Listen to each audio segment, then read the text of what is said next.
Hello, welcome back to my YouTube channel. If you're new around here, my name is Katie. I'm a full-time sketchbook artist and I use a lot of mixed media in my work. Today's video is basically the ultimate supply list, how to start as a mixed media artist, because I know it can be really overwhelming with so many art supplies. So I'm going to share my ratio, going to share the basic rules of mixed media and hopefully give you a little bit of a steer on how to build your collection. So I hope this video is going to be helpful if you're a beginner or a seasoned artist. So we're going to start there with how to build up art supplies. So as I said, I know it can be really overwhelming with the amount of art supplies that there are out there. And as I said, I've got a ratio, so I'm going to talk you through, maybe it's not a ratio, it's more like a step-by-step thing that I use to build up my mixed media artwork. But I want to start about supplies we have already. Now, if you're an artist, you probably already have something, even if it's just some coloured pencils. I know that my collection started from when I was really young and I still had my coloured pencils that I was bought when I was little, and I just built up from that, and now I do have quite a lot of supplies, but it is my career. So depending on what you have, you can absolutely use that to begin with and then start adding to your collection. I started taking art more seriously when I was studying graphic design and doing illustration on the side, and I didn't have that much money, so a lot of my supplies started second-hand. I bought all my gouache second-hand from eBay, buying pre-loved and used tubes, and built it up that way, and same with things like brush pens. Sometimes I'd ask for them for Christmas or for birthday, so presents is a really good way to build up your supply list as well. I'm a huge believer of buying second-hand, so obviously I've got my auction art supplies on my channel, so I'll leave a link there for buying them that way, but also places like Vinted, Facebook Marketplace. There's always people on there selling other art supplies off, so I really recommend looking there as well. Building up your collection slowly, using what you have and building upon that, and then getting things in gradually rather than buying a whole heap of new supplies that you might not even use or like. I think it's much easier to buy things in and test them out. As you know, I'm not a lover of huge multi-sets because you will have colours that you don't use. So buying things individually and testing them out, because you might try ink and hate it. So buying them slowly and building your collection that way is much more sustainable, and that's how I've built up my collection now. Obviously, I do have art hauls on my channel and I do know what I like, so that's from years and years of experience and working out what I will and won't use. So that's how I built up my art collection and art supplies in general, and how I recommend for you, but let's talk about how we use it as mixed media.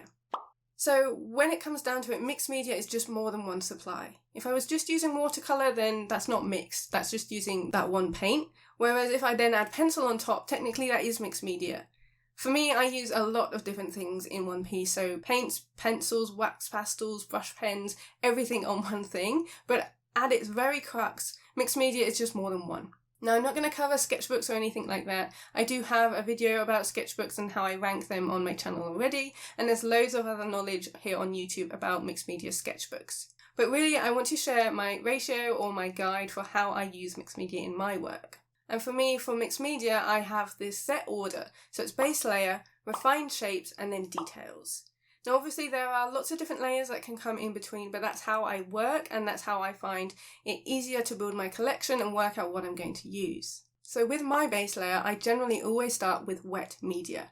So that's things like gouache, acrylic paint, watercolour, and wet mediums. You can also use other mediums, so maybe you don't have a wet supply, you might want to just use pastels and pan pastels, and you can even use coloured pencils as a base, but it will take longer to build up. For me, when I build up my base, I want it to be really quick and easy to go down, so bigger blocks of colour that I can then work on top of. So as well as those three sort of layers, I also work from large to small. So I put down my base layers, which is like the really big building blocks of the piece. Then I go smaller with the refined shaped layer, and then I go details. So I do work large to small, but of course, this isn't a really set formula. Like I can come back in later on and add more things and more elements. So it's not super set in stone, and it is very organic in how I work. So it's not like I have really set stages and I can't go back to another medium.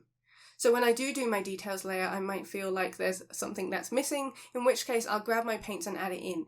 It's not like I've already skipped to the third phase and I need to go back to the first phase and I can't. Very much organic in terms of changing things up. So don't feel confined by this formula that I'm sharing, but just use it as a guide. So simply with mixed media, as I've mentioned, you've got wet and dry, and I prefer to start with wet and then add dry on top. Obviously, it's easier that way. Apart from watercolour, most of the wet mediums like gouache and acrylic are very opaque. So you will generally want to have that as your base layer, and you can work on top with more acrylic or more gouache, as well as your dry mediums. But generally, you wouldn't put pencil down and then go on top unless you're using it as a sketch, because it will cover that up. There are loads of different things that you can also work with mixed media in terms of textures and things, but we're going to get onto that later. So obviously I've shared quite a few of the wet mediums there, and you don't need everything. So I recommend, if you're a beginner, and obviously this is my ultimate supply list, I would say start with one of your wet mediums, whether that is acrylic, gouache, watercolour or acrylic gouache. Just pick one and then you can work on top with other things on top of that. You can also use inks, acrylic inks or drawing inks, which again, I've got a video about acrylic inks on my channel, and do your research and see what you think you might enjoy and then build up from there, but just start with one. For me, I think it's a lot easier and you can start to learn how to use that before you then try and get everything. It can be really overwhelming to have all of this choice. So as a beginner, or if you're a little bit overwhelmed, stick with one and then build on that with other mediums on top. Obviously, I have all of those things, and I have, as I said, built it up slowly over time, but I think just having that one to start with is really, really helpful. As I said, you can also use like pan pastels, so it doesn't have to be wet mediums, but generally for my mixed media and wet dry method, I prefer using wet first. So let's say you've picked gouache as your wet medium. Next is sort of working out what colours to get. I do talk a lot on my channel about not getting a huge multi-set of colours, but primary sets are really, really good, so you could build up your collection that way. Start with a primary set, so the red, blue and yellow. Maybe it'll come with a black and a white. White, for me, is one of my most used colours, so I always recommend getting that in whatever medium you're buying. It's also helpful if you know what you love to draw. So if you are a landscape person and you love painting landscapes, then I would recommend going for more neutral colours and obviously nature colours. So greens and browns, yellows and white, and being able to mix it up from that. But you can also do that obviously from the primary set. If you prefer portraits, then you might want more flesh tones and again more natural colours. Or maybe you prefer using really bright colours from what you've used with your current supplies, so your coloured pencils. Generally, I find if you have favourite colours that you work with in one medium, you'll like it in another medium. So it's a really good way to base and start your art supply collection by using things that you already know you love. I do think primary sets are helpful because it also helps you learn about colour mixing and colour theory. So I really recommend checking out the basics of colour theory and also having a play and start mixing and seeing what you can create. For example, you can create much more muted greens by adding the complementary colour of red and things like that, so I really recommend starting there. You don't need a huge amount and most supplies do have primary colour sets for you to work with. Sometimes they might be called introductory sets or just primary colours. When you find something you love, that's when you can build your collection. That's when you can start adding in other colours, maybe pre-mixed ones, because then it's quicker. So for example, with the acrylic inks I shared the other week, I've obviously bought a green. I used to mix it up with the blue and the yellow and a bit of red, and now I've bought a pre-mixed green just because it speeds up my process. But you can really build up your supplies in this way. You can start adding in maybe rogue colours once you know you love it. And I think that's the really sustainable and the best way to do it. And as I said, you can still buy them secondhand or wait for sales, wait for things like Black Friday or your birthday or Christmas and get them as gifts. So the second layer is refining my shapes a little bit more. And generally, as I said, I work from large to small, so I'll use something that I can be a little bit more detailed with in terms of the shapes that I'm putting down. So for me, that could be using a smaller paintbrush, or I generally use a round paintbrush because it does have that tapered tip, so I can be a little bit more precise. But generally I'm moving smaller, so it could be another layer of your wet media, say gouache, but it also could be brush pens, colour pencils and pastels. As I said, this isn't an exhaustive list and I can't list all of the art supplies in the world, but I am going to base it on my recommendations. So for me, I really love brush pens. Generally, it doesn't work as well on top of acrylic depending on the type of acrylic you're using, and same with gouache, you have to be careful because gouache can be reactivated. So all of these things, you can see some more of my process on my channel if you want to see how I use them. I've used brush pens with watercolour, even though technically it's not the rules, and again I'll talk more about rules later on and how we should just ignore them and create for us. Another thing I also like using is acrylic markers. Again, that's slightly more controllable than acrylic paint, so I like to add that on top of my base layers as well. And I'm basically turning the base layer into something that's a little bit more recognisable.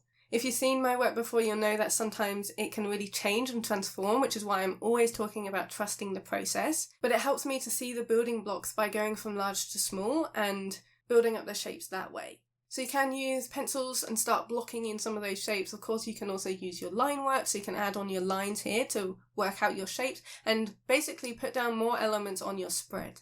You can also use collage, so that's another thing that you can use for mixed media. One of the things I love doing is using my paint palette sheets and cutting that up for my collage. So then it's already pre-textured and I'm reusing what I've already got on my palette once it's dried to then turn into collage for my work. I don't use collage very often, but if I do, that's what I'll reach for. You can also prep plain printer paper with paint and build it that way, or use things like magazines and other ephemera to use to create your collage in your work. You can also add on pastels, wax pastels, water-soluble pastels here as well, depending on how you're working, if you want to use them for bigger shapes rather than really fine detail.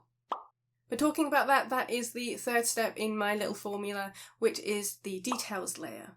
This is the one that I love the most. This is where it really transforms my work. So I can really make a difference when I'm onto that layer, and that's when I can really see what it will turn out like. With the second layer, you don't need all of these supplies. So as I said, I recommend picking one. You can pick one supply for each of the steps. So wet medium for paint, and then another one, so maybe brush pens or pastels for the second layer, and then a third one, which is generally, I would say, pencils for the third layer. So let's talk about that and the details. Generally for my details layer, I will use Neocolor 2s, which are water-soluble wax pastels, and coloured pencils. You might also use fine liners or dip pens and inks, but whatever you use, I think it's best to have something that's small and easy to control. Of course, you do not have to work in this way. You can come in with really big shapes for your final things, especially if you're working more abstract. But for me, my details layer needs to be something that either adds a final pop of colour or adds in the line work and the detail that really makes my work come to life. You can also use oil pastels and things like that.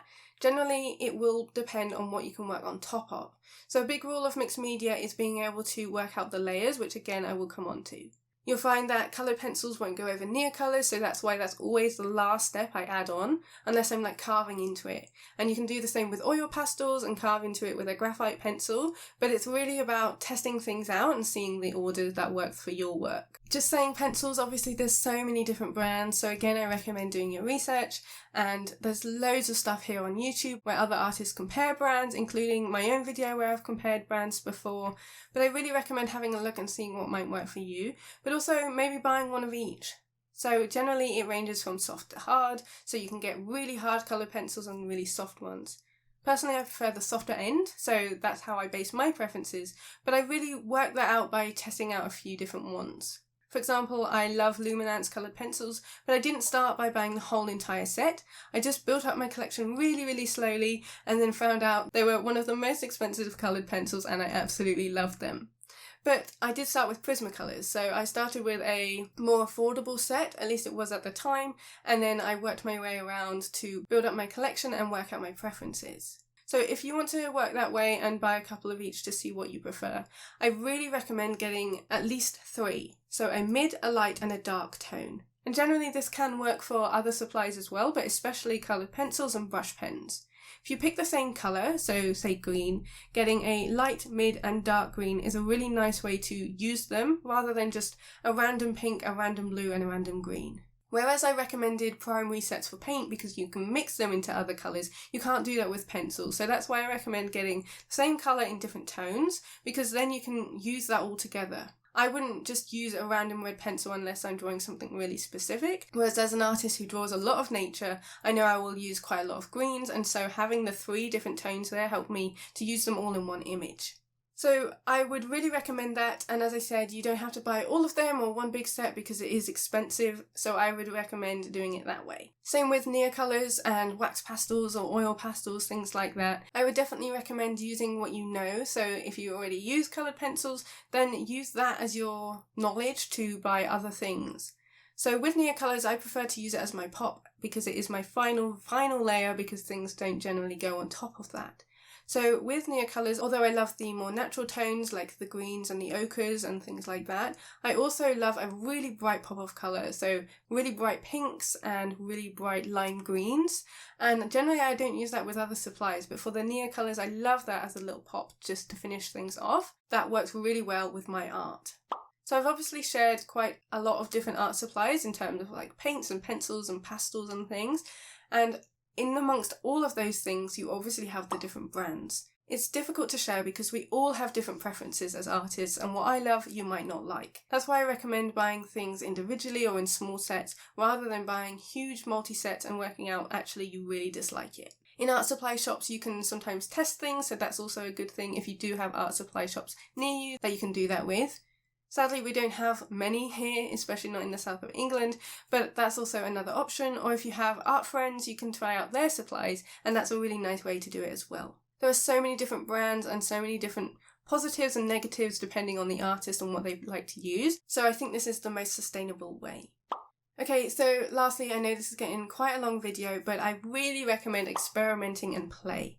With mixed media, as I said, we all have different preferences, but I think the joy comes from having a play and using all these different things. We all have different supplies to use and working out how it works best for our work. I love the experimenting phase, and that's constantly what I'm doing in all of the art that you see. I'm testing things out all of the time, and whenever I get some new supplies, I swatch them and then I layer them and I work out how I can use them in my work. There are so many different ways you can layer things. You can try scratching things in, changing the texture, applying it with like credit cards and scraping it on, using different tools, using the end of tools, holding things differently. There's just so many different options. You can use different paper, that changes things as well. You can vary the amount of water you add, whether you're using it really thickly or really thinly, whether you use it with specific supplies in terms of actual paintbrushes, or whether you use things like sticks and twigs from the garden, and also changing the way you layer them. So obviously I've mentioned my little ratio, but if you wanted to start with, say, oil pastel as your base and using that as a wax resist and then adding colour on top, just changing that order can change your art so much, and I think it's really fun to test these things out. You can learn what goes on top of things, you can learn whether that works or not, or maybe it creates something totally different but you absolutely love it, and then you'll apply that in your work later on as well. Mixed media has so many different possibilities, so I really recommend just having a play, testing things out. You might completely ignore everything I've said in this video and just buy a few things and just play and have fun with it, which is totally fine. Just go out there and create, try different things, buy a couple of things here and there and test that out with your things you already have, and just go and have fun. Mixed media really is all about experimenting, so hopefully this has given you lots of different ideas, but also a good starting point on how to approach it. I want to reiterate not needing everything when you are coming to mixed media. I know there is so many options, but hopefully it's helped you. I recommend the wet and the dry, so you could literally just do paint and pencil, but you can also add in maybe a third one, so the pastels, the wax pastels, and working it up from there. I think building it up slowly is the best way to be sustainable with your art, and if there is something that you don't like, then you can pass them on either through charities or to friends and family, or on things like eBay and Facebook Marketplace. It always feels like a continuous circle with art supplies as we move things around, as we work out that we've bought something and actually our styles changed. Maybe we used it all the time when we started, but now it's different, and we can just pass those on to other artists and just share all of our supplies that way. I think that's the best way to create art, so I really hope this has been helpful. Let me know down in the comments how you create, if you use a similar sort of formula for me, or if there's a specific art supply that you absolutely love and really recommend, then do share them down below in the comments as well. I'd love to know your mixed media journeys, but I hope this has been helpful and given you a steer if you are starting your own. A huge thank you to my patrons. Their support allow me to create these free videos here on YouTube and to buy the supplies that let me be a mixed media artist, so a huge shout out to them, and thank you to you for watching. I hope you have a creative week. I will see you next Sunday in my new YouTube video. See you later.